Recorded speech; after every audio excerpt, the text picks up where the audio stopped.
As a parent, I saw my son, but as a therapist, I saw a nervous system that was just almost in distress, right? His body was communicating what was going on long before he had the words to do, right? And that's how kids work, right? The body talks first and then the language follows.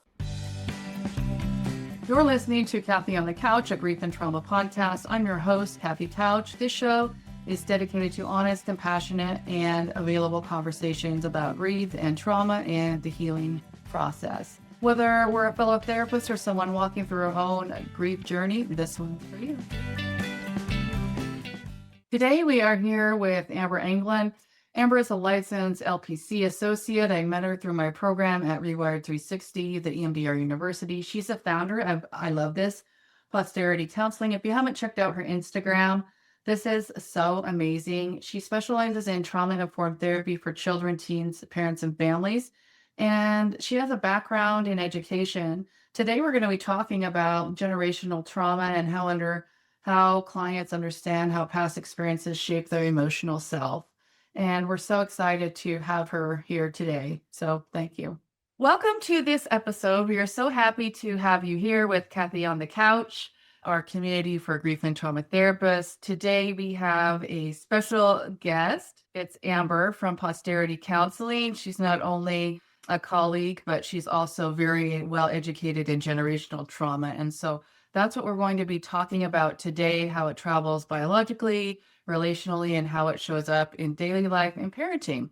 And then why EMDR is suited for this kind of inherited stuff that doesn't respond to insight. So super juicy conversation. Our guests often come from our EMDR University platform and just general conversations with everyday clinicians. We're so happy to be here, and I wanted to introduce Amber. Thank you so much for the introduction. I love that you said that I am very well educated in generational trauma. I love it. It's truly my passion. And the more that I talk on the podcast today, I think you're going to really hear the excitement that I have for learning this profound phenomenon that happens when we pass things down to our children, or we get things passed down to us inadvertently. We don't even realize it's being passed down. But thank you so much for having me. I'm excited to be on the podcast today. All right. So we're going to start by talking a little bit about yourself, your business, where people can find you. And then we'll just get in and dive right into the questions about intergenerational trauma. Just talk about your business, Posterity Counseling, and then we'll dive in. Yeah, so I think it's really important before I jump into the business side of everything and how Posterity started is to give you a little insight on my background, my upbringing.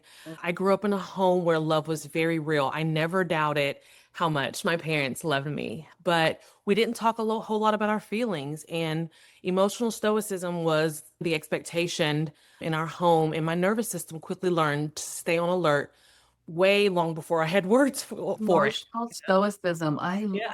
It's not very good to experience, but what a powerful word, right? Yeah, just for context, I grew up in a middle class Black family, and you don't show your emotions and you brush it off. And it's more about that in my story. But like I said, I think my parents did the best they could. And we'll talk about more about that in the podcast as well. They did the best that they could. And we had everything we wanted and needed. But it's just, you learn to be this almost statue that it's okay, you're fine. And I think again, it comes from a loving place, but I don't think we realize that doing some of that sometimes has profound effects on how we show up. On us. And for a long time, I didn't even know constantly scanning a room was a trauma response. I thought it was just a personality trait. I thought it was just somebody who I was, something that I did. And a lot of us were raised in nervous systems that never got the memo that the threat was over. And so we grew up, we move out, and the alarm kept ringing in some way. And so part of the work for me and for my clients is learning what we called being responsible or being observant was often survival in a costume. And I always say my body was keeping score long before I had the language for it. I didn't have the words for it at that time until I got into grad school, and then even knowing it intellectually didn't fix it for me, right? And that's a huge piece of what we'll be talking about again today. And then I just want to interject here for a second. How do you feel like that set out? My nervous system had a response before we even knew what the threat was. How do you feel like that impacted your decision to go to grad school? Can you talk about that process for you? Yeah. And so I think I love that you said that because I was just about to say, and then I had kids, right? And so then I met my husband, right? And then he himself came in with what I call his own emotional inheritance. And then I came in with mine, and then we had children, and we decided together that we didn't want our kids to inherit the same things that we inherited. We wanted something different for them. And to answer your question, I think it was just all like the perfect timing and the perfect storm for me to learn all of these things at one time. I saw a meme on Instagram not too long ago that said, I feel it deep down in my chest that I made mistakes with my children that I'll never be able to take back. And I felt that to my core because yes, now I've learned a different way to parent my children, but my oldest will be 9 in June, and I spent probably the first half of his life not really knowing what I know now. And so I've made a lot of adjustments to how I parent him because of that. I think that's super powerful. I was just reflecting back. I'll have a 9-year-old as well. And I guess when I look back where I was in 2015, I have come a long way with the fact that you have described it as your own learning process in that time period for me reflects back of what I have done and how quickly things happen and shifts happen. So thank you for that. I think parenting is one of the pieces that give us that reflection. Yeah. And Kathy, we're not going to raise our children perfectly. And I don't think that's the expectation, but we have to learn to do something different, right? And that's Yeah. the whole point of this conversation is just going from this perfect model of parenting to just recognizing, right? Having a level of awareness and doing something differently moving forward. And sometimes that doesn't come without pushback. People around you are like, wait a minute, what? I think we get this idea of what parenting should look like and what parenting should be. And if it doesn't follow this same pathway of how someone else does, I think people question that. And that's hard. That's hard to do. But at the end of the day, you know, we have to be able to look ourselves in the mirror and say, I chose differently for my children. I don't want to, like I said earlier, I don't want to pass that on to them. The same things that I had, I don't want to pass it on to them because I want to do things differently for them and being very intentional about that. And When that's did you realize that this generational trauma was a thing for you? Was it after children, or do you feel like, how did this come alive? And then I also want to ask about your spouse and how he understands your work. Yeah. So remind me of that question because I will forget that last question. So it was when I was in grad school, I took a marriage and family therapy class. I think one of my very last classes in grad school. And it really just showed me like I just saw a different side of like family dynamics and how that works. And then once I graduated, I did EMDR training. And so then I started really learning a lot about trauma and learning how trauma affects the body and affects the brain. And so it was almost like a natural progression where I just kind of started learning all of these things and understanding that the things that we don't even do intentionally can really be traumatic. It's not all the things that we got. And I opened up the podcast talking about that. How I remember cleaning the house every Friday. My mom would take us on shopping sprees. It's not that they didn't give me what I wanted or needed. Emotionally, though, I didn't get that. And my sweet grandmother, my mom always says, my mom was not very affectionate. And so that it's just one of those things that again, we just pass down inadvertently. And I probably overcompensate for that. I'll probably overcompensate for that because my sons, I like smother them in love. I smother them in love. Like it's my husband, stop it, leave them alone. You have two sons. Yes, I have two boys. Yeah, 7 and 8. One will be, like I said, one will be 9. But yeah, so they're really close in age and they're just adorable. And so I think I maybe sometimes even overdo it. But again, I think that's a pattern that I've learned. Like I want to almost do the opposite of how I saw things. And yeah, So I want to talk about this for our audience. So would you first of all describe when you realized what generational trauma is and then how you think about it for yourself and some of the strategies you're trying to use to break those systems? And then we'll circle back to husband. okay, sure. Yeah. So whenever I always say it to my clients, a lot of what you struggle with didn't really start with you, right? Like I said earlier, I did an EMDR training. And one of the presenters, like a EMDR intergenerational training, and one of the presenters said your body holds trauma from 14 generations back. Oh my Um, God, and really? yeah, so I Googled it and I was like, what? Wait a minute. What kind of training am I in? So I actually Googled it, and I think that's more, I won't say more poetic than it is precise. It's not 14 generations of stories stored in your body, right? What's actually true is that stress responses and survival patterns get passed down biologically and relationally, right? So the point of the 14 generation language isn't the number, so to speak. It's that it didn't start with you and it's bigger than just one lifetime, right? So and you may or may not know, and I want to ask you a question too when we Yes. get to this, but trauma doesn't stay in our story, right? It can actually get carried through the body in three like very specific ways. And there's three ways, right? It can Okay. get passed down through epigenetics, right? Your DNA doesn't change from trauma, but we know that trauma changes how our genes turn on and off. So there is some effect there, right? Chronic stress can reset how parts of our system work, especially like the genes that get tied to stress, like immunity, what else? Emotional regulation. And that impact is strongest during like pregnancy and then early development. And those changes can be inherited. A body that learns the world is unsafe passes down a stress system that stays on high alert, so to speak. So that's one way. The other way is through direct biological link across generations. So I also thought this was very interesting. And I remember reading it when I was pregnant, way before I became a trauma therapist. When a woman is pregnant with a daughter, that daughter already carries the eggs that could become her own grandchildren someday, or her own children someday, right? And so stress during pregnancy can really affect the mother, the fetus, and the fetus's further like reproductive cells. It affects the eggs. All Does of it affect that. the amount of eggs in the fetus? Yeah. Do you have any girls, Kathy? Yeah, I have a girl. So my daughter's the oldest. Yeah. So I had like, this psychic reading one time and they said, I was pregnant, didn't know. I knew it was a girl. And I walked in and they're like, oh, a boy's coming forward. I had twins later in the pandemic. And so they were like, the girl knew that she wouldn't have been here if you had your boy. And so then I was like, true, because I had the twins, I probably would not have done another pregnancy. So that was really impactful for me to know that, okay, they said she like pushed him out of the way or something somehow. Yeah. Yeah. Like, That's so funny. I think there's something to that. Yeah. I remember being pregnant with my oldest son, and you know, those they give you like every day or every week, they give you today, your child is the size of a lime, and Oh, this yeah.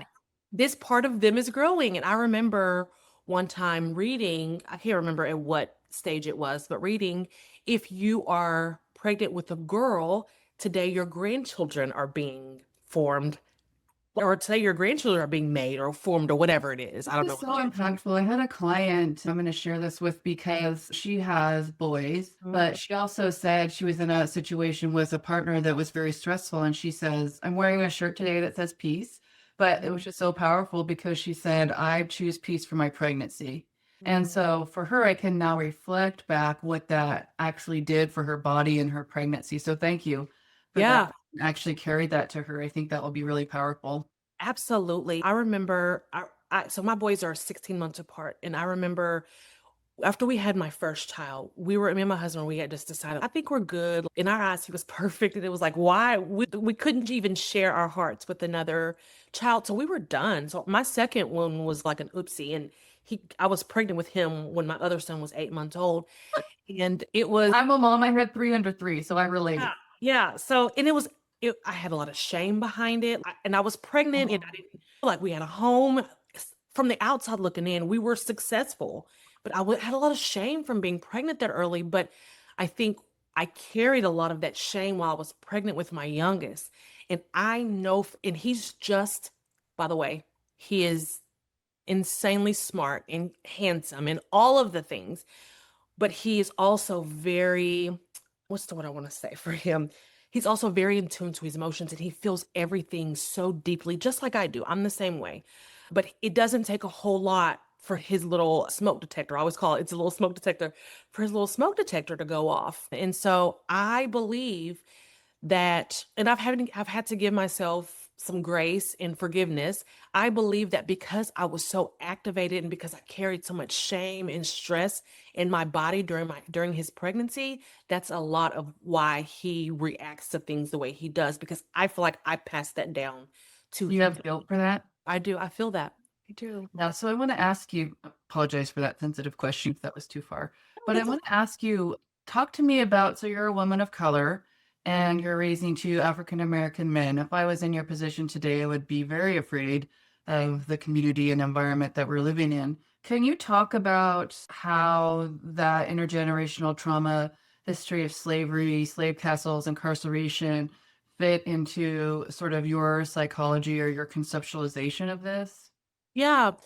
I love this question. And it's really hard to give you a direct answer. I'm just thinking through it. So if Yeah, you no, you don't no, have to have a direct answer, but yeah, yeah. no, I'm just trying to think through it as I'm answering it. And I appreciate the question because it's something that I've thought about often. I am a woman of color, and so is my husband is also a Black man, but my children are very fair skinned. And so I think as a society, we can all agree that the more fair skinned you are, the more you can almost relate to other races. And so I do think about that with them because it's like eventually I know that they won't always be as fair skinned. And people look at them now and think, oh my God, they're so cute. They're so fair skinned. They got blonde hair and all of these Got things. blonde hair. Oh, They wow. in the summertime they are blonde, but especially my youngest, he's blonde. They have brown Does hair. that impact, is that you and your husband as well as blonde? Do yours No, very, did you know? Okay. it did. Yes. So my husband was the same way, and I was too. Okay. They You called were, me Skippy okay. when I was younger. Okay. Yeah. So I know eventually it will change, and it is. It's a fear that now they're so cute because they look like I said they're the right shade. Doing air quotes for that, and so they're so cute. But what does that look like when they're 12 years old? Even my son wanting to go to school and wear a hoodie, I have to catch myself from telling him, take off your hoodie, because I don't want my fears, my anxieties to be passed along to him. Because what am I going to say when he's going to ask me, why, mommy? Why do I Yeah. need to take off my hoodie? I don't want to tell him because I don't want society to look at you any differently, right? Because we all know the whole story with Trayvon Martin and the hoodie. Remember that whole thing that we had? I'd like you to describe that for the audience that may not know that story. So would you describe that connection for them? Yeah, so I don't what year was that in, Kathy? I don't even remember, but I'll say Oh, it was yeah. like Yeah. within the last 5. Oh, no, 10 Oh, probably, right? 10? Was it? Oh, Okay. 10, 15 probably. Oh, yeah, it was a while back. But there was a young Black boy, I think in Florida. He was going to the store to buy, I don't know, it's just some snacks. I think it was like Snapple and Skittles, something. I think I remember that specific because it rocked my world. That little boy had to die that way. But he was going to the store, and on his way back, he was stopped by a security patrol officer or something. My opinion, he was harassed. He was harassed because he had a hoodie on. He was a young Black male. February 26, 2012. 2012. Oh, yeah. So that was what, like I said, yeah, I said 15 years ago, 10, 15. Yeah, it was a long time ago. But he was harassed and eventually shot by him. I will not speak of the man's name who shot him. I will never. Ma'am, we don't, so in grief, that's really important. Yes. So we Yes. celebrate the victim, not the Absolutely. predator. So it's Absolutely. very Yeah. important. He was shot by him. And it was this huge controversy because they were saying he went and bought Skittles to make what someone called syrup, like the codeine, the cough syrup that everybody was taking back then. There were all of these speculations about this young kid doing something wrong. And come to find out, the man who murdered him in cold blood because Yeah. he was getting the best of him. He later went on to be arrested. So you really started to see this man's character, right? Because yeah, so many Yeah. people protected him and said, "Oh, Trayvon, he was a thug and he was this and he was this." But we later went on to see that the man who murdered this kid was truly a menace. He was the thug. He was the menace to society. And so that sticks with me, having two young Black boys, because eventually they will be Trayvon's age and So scary, right? they will be at that age where those things are, you know, those things are happening. They're And present. We don't, how do we shield them, but also introduce them? in those conversations, I'm always telling my son, My oldest son, he's on this baseball team now, and it's been so good for him. I've seen him be supportive of his teammates and all of these things, but I always tell him, like, use your own brain. And he's 9, use your own brain. But I'm slowly planting these seeds in I him. love that. Me too. Yeah, Yeah. so that when he's older, that he remembers not only that with just being a young Black man, but being a man in general. He has himself what he calls a little girlfriend. And I tell him, do not touch that girl. Yeah. Hands to yourself. Oh my gosh, I have an ADHD son and he's just very touchy-feely. Yeah. I have 2 sons, so they're fraternal, so they're not alike. So I have a little squeaker, I call him. He's just 20 pounds, not really soaking wet, but that's how it feels. And then I have a 55 pounder, right? So those guys in my family are 250, 6 foot. He's just a little, I joke that he just squeaked right in there for the twins. But At the last minute. these guys, right? We have to educate them. He's always touching. It's like we need to do not touch. You need to Yes. be able to protect your space, right? So that's very important. I want to ask you, we're talking about generational trauma, but you're also picking up another type of trauma, which is racial trauma. And so I think when we look at also, that's what creates, as my grief therapist self comes forward, we're looking at this intersection of grief, right? So it's not generational, but it's also racial. So then we have these intersections, right? Yeah, no, that's absolutely right. I mean, I can get up here and preach all day long about not allowing what I inherited emotionally to affect my children, but it's going to influence how I talk to them. It's going to influence how I show up for them. It's going to influence the conversations that I'm having with them because of who they are. And my husband has and it's his story to tell, but my husband had a very unique childhood. It was in my opinion, a very tragic childhood, but he is such a man. And I remember first, like on our first date, like in him sharing a little bit of his childhood with me and me looking at him and thinking, how does someone who goes through something so horrendous come out to be such a man of joy he's just a good-hearted man. And people, So we look at this there, if you want to go theoretical here, where this is the George Bonanno's theory of resilience, and this is tying into my pilot study. So this idea is, when can yearning become adaptive? When can trauma become adaptive? And that's exactly what you're talking about. Is in 2022, the prolonged grief disorder came out as a pathology in the DSM. And so this kind of years of studying this have put together this idea for the pilot study, where we're like, we want to train therapists to understand, when can yearning be adaptive and when do we provide that? Or how do people's trajectory, these traumatic events, in George Bonanno's research, how do they rise above it, or resilience? Such a like powerful question, right? yeah. And it's not to say that he came out of that experience unscathed by any stretch of the Right. Yeah. imagination. And I would love to hear more about that at another, because I think when you said that, that's exactly what's been going on. And I want to go back to the husband question, because you asked about that. Definitely. Like, Yes. back and said he's even done work he's even done therapy of his own to work through some of those things. And I think me being a therapist and sharing those things, sharing how trauma affects the body and things like that, I think it's also given him a whole new outlook on life. And he's had to really learn to kind of look at things.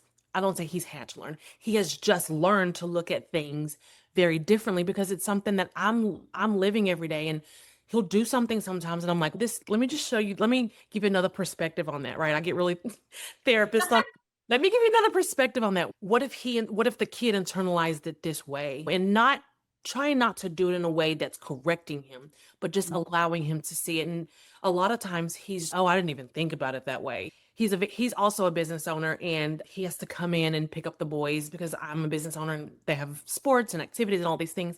So he's been picking the boys up, and there's been a couple times where he'd come late, and I'm like, I just want you to remember that you don't want your kid to be the last one in the pickup line. Yeah. And it's so minute, and they know that he's coming, and we have friends there that we can have. I know. We know all of these things. And I just said, I want you just to think about what that would do to a child to be picked up late, even though they know you're coming. I just want you. And so it's so funny that he texts me now.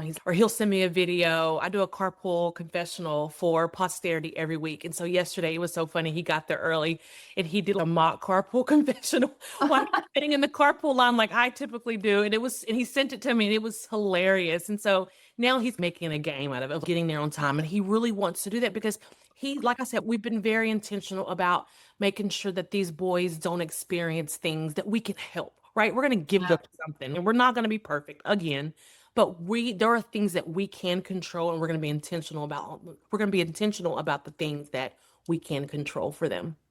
I Yeah. think that's so powerful because me being ADHD, so I can do it, I can make it, I can squeeze all this in, I can be, and then it's like, oh, her cheerleading coach is, oh, Kathy's always 8 minutes late. And so okay, nope, I don't want that. I I need don't to want be back there. I need to be on time. I remember somebody saying it's better to be early, be prepared, that. be ready. And really, it's time, right? Is just so important and valuable. I wanted to go back to your questions here about Christmas stories, cycle breaking in real time. Can you share with us about that? Yeah. So I just want to set the stage here. So it's Christmas time. We have a full house and there's lots of noise, lots of moving parts, lots of people, lots of stimulation. And my youngest son, who I talked about earlier, who I say his little smoke detector goes off, he comes upstairs where I was getting ready and he just kind of stood next to me. He didn't say anything, he was just kind of there. But what I noticed is the cute little shirt that I had ironed for him. He's literally wrapping it around his finger so quickly, and I can just tell that he just unsettled, I guess is the best way Yeah. to describe it. And you know your kids, right? You know that Right. look.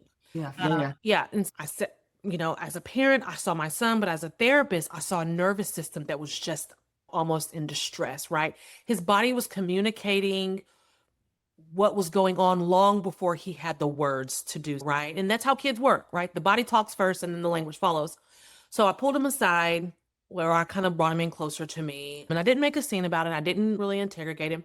I just gave him space. And I always think about, okay, co-regulation before the language, right? Because a regulated adult, I needed to be regulated. I was in a rush to get ready to go to Christmas dinner too. So I knew I was probably dysregulated. So a regulated adult nearby could really help him feel regulated, right?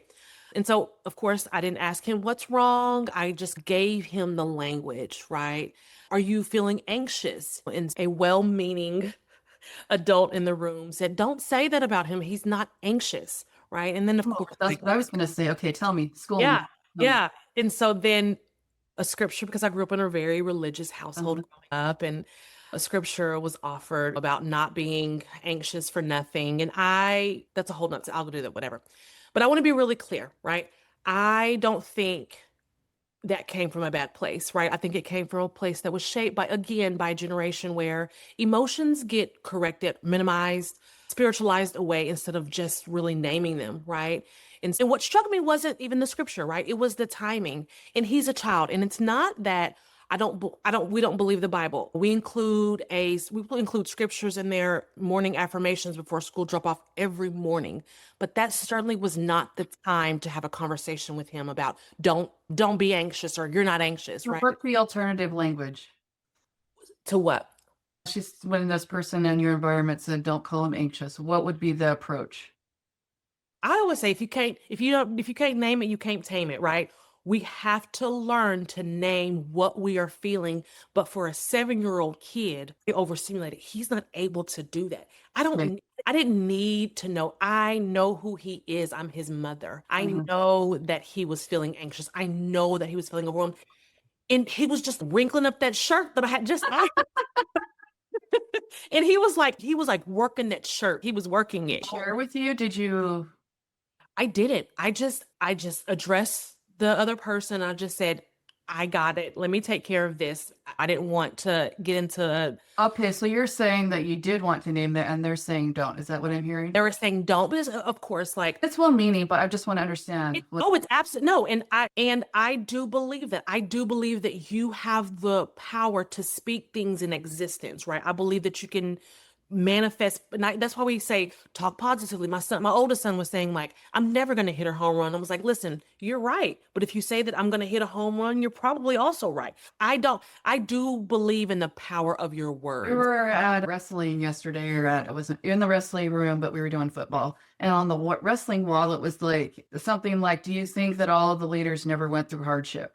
And it's, "Do you think they gave up?" No, they didn't give up. They did that in spite of it. And I was like, It- "Yeah, about that." yes, I like I said, I am a believer in I'm proud about that, right? I do Mhm. believe the word of God, but I also know, and not even but, and I also know that my 7-year-old can't tell me that he's anxious, and so I'm going to give him the words. And maybe I could have used overstimulated. I could have used, we couldn't play a word game all we want. That's semantics, right? I knew that he was in a dysregulated state, and I wanted to give him the language for that and regulate him in that moment. And I think it really goes back to a bigger concept, Kathy. This is exactly how many of us have learned to distrust our own bodies, right? This is how a nervous system learns that feeling something is a problem to be managed instead of Right. information to be honored, right? We I love that. You need to put that on your website or something. It's so Yeah, good. yeah. Again, and I don't ever say it that way, but that's just what it is. Our emotions are information. What's Mhm. going on in our body is telling us something, right? And so I want anyone out here listening to know is that naming an emotion is not speaking it to existence, right? Research is actually pretty clear about that. Labeling an emotion reduces the intensity of it, and it gives our children a tool instead of a limitation on the things that they can't do. A dysregulated child cannot access logic in the moment, right? And that's not failure. That's neuroscience. That's just how it is, right? They just cannot do that. Yeah, and I think even just naming it, I think also, like, where do you feel it in your body, even if they can't name it? With my children, my boys are 6, it's, where do you feel that in your body? I think it was so fun. My son, we did flag football and he got the first touchdown of the season. And he was like, he keeps telling me all weekend, I got the first touchdown of what? And I said, the season. But what do you have to remember now? You have a twin. Yeah. So the twin, how do you validate the other twin without highlighting the other one, right? And so it's like there's also that dynamic too of if one can't do affective emotional expression, but the other can. And so there's this weird comparison that you have to do with a twin Yeah. mom, right? And this like Yeah. in one child, I can approach it like this is your ends, but this twin thing is a whole new. So I'm always like very DBT-ish, EMDR-ish, bilateral. Yeah. I love that you said that because I even ran into that last night. My oldest is he's his mama. He's very clumsy, but he loves sports. He loves to run and jump and skip and do all the things. And I was saying earlier that he recently got into baseball. And so we've been teaching him about hustling, right? I don't care if you never hit a ball. I don't care if you never catch a ball. But my expectation is that you go out there and you hustle and you work hard. And we've been Yes. like drilling that down his throat for the last probably 6 to 7 weeks. And Does so each of your children respond differently to that? yes, yeah. So let me kind of finish, and then you'll be able to Sorry to see. interrupt Yeah, you. Yeah. no, that's okay. No, that's okay. But I think you're gonna be able to see how they're very Okay. different. Okay. My youngest son wants nothing to do with the sport. He recently said he wanted to play baseball, but the only reason he wanted to play baseball was because the baseball players get a snack afterwards, and he was like, "Oh, that's how I get a snack? Oh, like one of those really cool goodie bags with all the stuff in there. Okay, now I want to play baseball." And so they're motivated by different things as Oh well. my gosh, yeah, Yeah. totally. So my older son, anyways, back to the story. So my older son had a wonderful game last night. He hit the ball further than he ever hit it. He still got out because the kid caught the ball, but he hit the ball further than he ever had hit it. And every single ball that came on that outfield, he stopped every single one of them because I told him, do not let those balls go past you. And if you don't, I will pay you $20. And so, of course, he had a wonderful game. And the first thing he asked me whenever he came out of the dugout was, do I get $20? I was like, yep, I got it at home for you.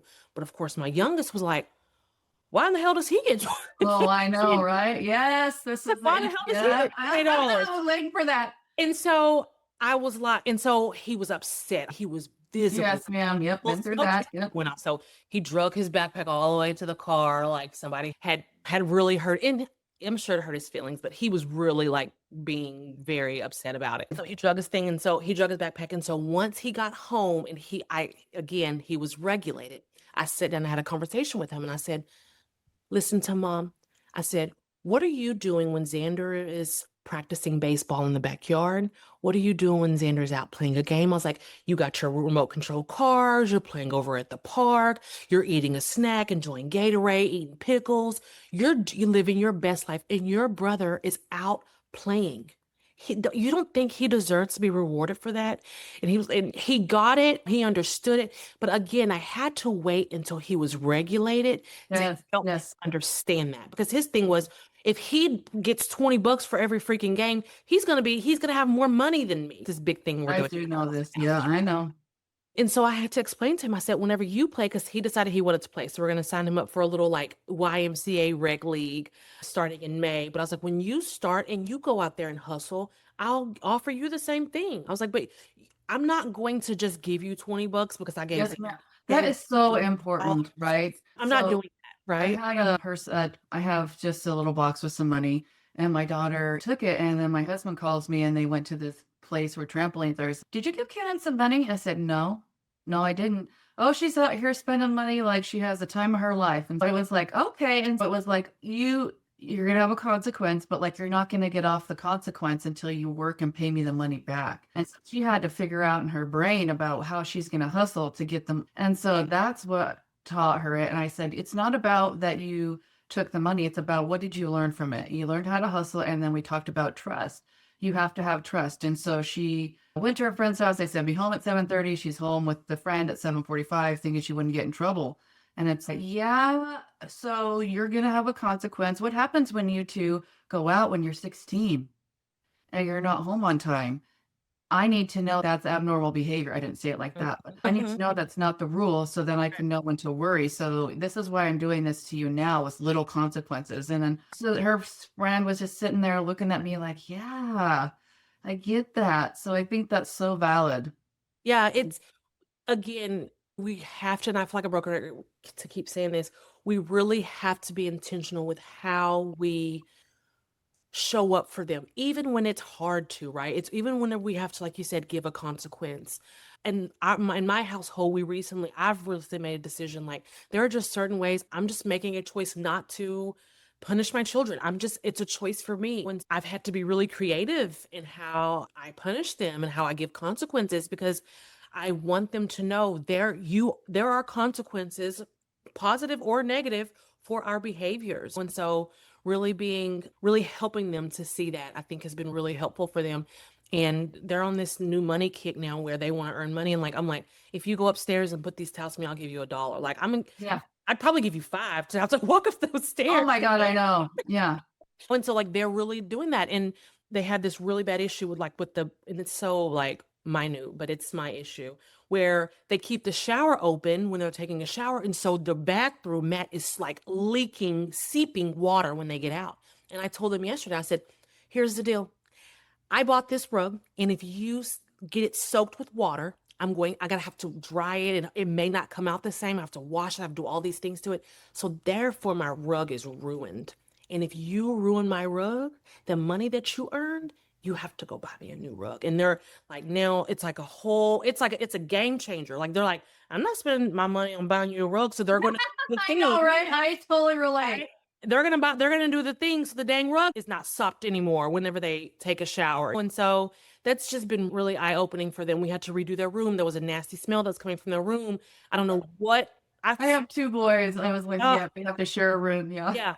And my sweet friend was telling me how when she was a little girl, her brother like had like peed in a hose or something in his room. She's like, little boys pee and everything. So I'm like, I don't understand it. But I told him, and it cost us some money and some effort. It's a whole story behind the room being redone. But we had to completely redo their room, pull up carpet, pull up subflooring because the room was so freaking bad. And I told him, I was like, we won't do this again because the next time what y'all have, we're gonna start getting rid of your things, those Nintendo Switches, your toys. We'll have to get rid of those things. Won't be any birthday parties. If we have to pay our money to do something that you did and you can't confess to it, you just won't have those things. And so that's been really helpful for them. And it's been really my only way of really showing them consequences in it, but they get it. It lands. Mhm. I So love that. I yeah. want to ask you any closing comments about generational trauma. What you want therapists to know? What are some takeaways if they're working with this or as EMDR? We did go over that topic. Can you talk about if you're an EMDR therapist or trauma therapist or grief therapist working with this? What are some strategies for dealing with generational trauma?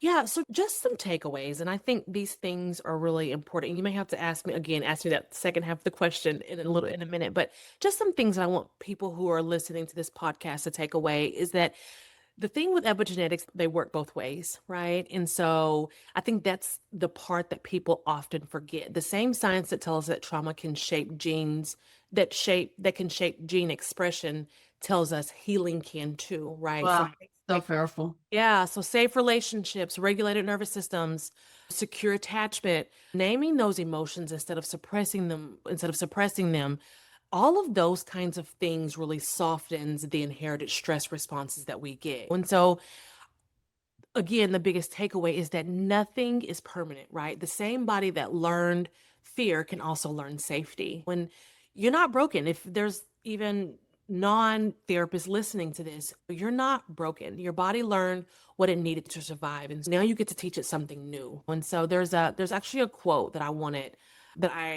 was actually sent to me by one of my clients, and it actually really gave me a separate business idea, besides posterity. And the quote is by Adam Grant. And the quote says, "Too many people spend their lives being dutiful descendants instead of good ancestors. The responsibility of each generation is not to please their predecessors. It is to improve things for their offspring. It is more important to make your children proud than your parents proud." And I just thought that is so powerful. Yeah. I work with a lot of women who just have had relationship ruptures with their mother or their father, and mostly with their mother. But I always tell them, like, yes, it feels really right to try to make that connection with your parents, but your children are watching. And so, what are you doing to do something differently for your children? And that's the whole point of the work that I do with EMDR. It just isn't about healing what happened to you. It's about making sure less of it reaches the people who come after you, whether that be your children, your spouse, your friendships. And I think that's really what being a good ancestor looks like for your nervous system. Yeah. So This is so cool. I think I love all of these conversations and pieces.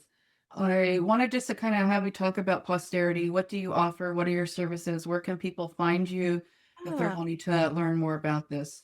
Yeah, so you can go to if it's okay, can I just kind of talk to you a little bit about posterity? Yeah, please do. Yeah, That. yeah. Yeah. So it's a long story and we don't have time for it today, but I got the name Posterity. I had no clue what I was going to name my practice. In my mind, I would be a school counselor for the rest of my career and I would eventually retire and then I would open a private practice. But I think God had other plans. He has a sense of humor. I remember dreaming and I remembered a car, right? A truck. Actually, I'll be specific, a white Cadillac Escalade. I was driving a white Cadillac Escalade and the license plate was PSTRTY, and I had no clue what that meant. In the dream, though, I kept seeing the same license plate every single time I would have the dream. And I was like, I don't know what that means. And I was driving to work one morning and I was listening to the radio and someone said something about generations. And I looked up generations and what that meant. I just wanted to I'm weird about words. And so I started studying the word. And then came across the word posterity. And if you know what the meaning of posterity is, it's the future generations, the generations that come after Oh, I you. love that. I just think it was so powerful. Every time I tell that story, I think it's so powerful because that's truly why I opened Posterity with the stuff that my husband came in with, the things that I had learned about the things that I came in with. I really wanted to shift things for my children and for my generations, for my children's children, their children's. And I really wanted to make that shift. So that's where Posterity came from. But if you want to find me, you can go to posterity.com. I'm also on A Instagram. lovely website. By Thank the you so much. way. I'm also on Instagram, Kathy, and so please go follow me. I do a weekly carpool confessional where I'm just talking about things that come up for Oh, me. And so you can it's at posteritycounseling.com. Please go follow. I've put a lot of time and effort into my social media. And so I have a great social media manager. And yeah, please go follow. And I'd love to have you guys follow and be along for this ride. I love the carpool confessional. I'm going to join you right now. Yes, thank you. Okay, so thank you so much for being here today. I'm not very good on Instagram, so I will try and get you on there. Yeah, But no worries. yep, so thank you. You can join our community, Kathy on the Couch, where we have these podcasts and conversations and all of our trainings. We are going to have our grief map pilot study. Follow the podcast. We're going to publish an event on that, and we'll do that here in the next few weeks. So I'd love thanks to so hear much, about that. Amber, Yeah. and we'll see you next time. Take care. Perfect. Thank you, Kathy. Bye-bye. Bye. Thank you so much for listening to Kathy on the Couch. If you find value in today's conversation, share it with someone who needs to hear it. Don't forget to subscribe so you never miss an episode. And if you have a moment, a review goes a long way. And we'll see you next time.